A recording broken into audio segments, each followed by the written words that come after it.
Throughout the years, I've traveled to probably 80 different nations now. And one of the lead things that we always do is work with kids, doing what's traditionally called like backyard Bible clubs or gathering kids to share the gospel with them.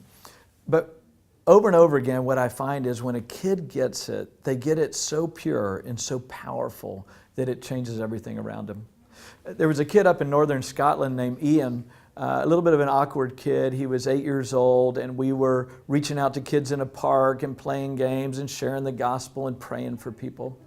And when we shared about Jesus, he was just so taken back. You could just see tears in his eyes. He was just overwhelmed with it. He came up and he said, "Can I have Jesus? Can I have Jesus?"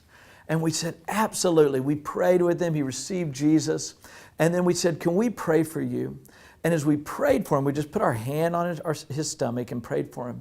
And he started shouting, "I feel fire! I feel fire! I feel fire!" He's laughing and crying. He's just overwhelmed with the goodness of God. Well, after we prayed for him and his friends, and we did a little introductory Bible study on how you walk with Jesus, one of the things we left him with is we said, now go and tell your family, your mom and your dad, or your friends, what Jesus just did for you. The next day, we had him gather back, and he was in the park and ran up, and he was so excited.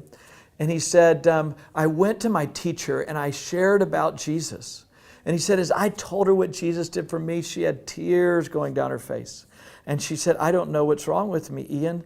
And he said, it's Jesus. He said, I'll show you, I'll pray for you. And he put his hand on her stomach, and she began to say, it feels like fire. It feels like fire. And we said, wow, is there a way we can talk to her? And he said, she's right over there. That teacher walked up. We were able to minister to her, minister to her family, and a whole family came to the Lord because Ian had not only come to know Jesus, but he experienced the fire of God. It's the purity of children many times that cuts through all the garbage and nonsense in our minds in the ways that we're resistant to God.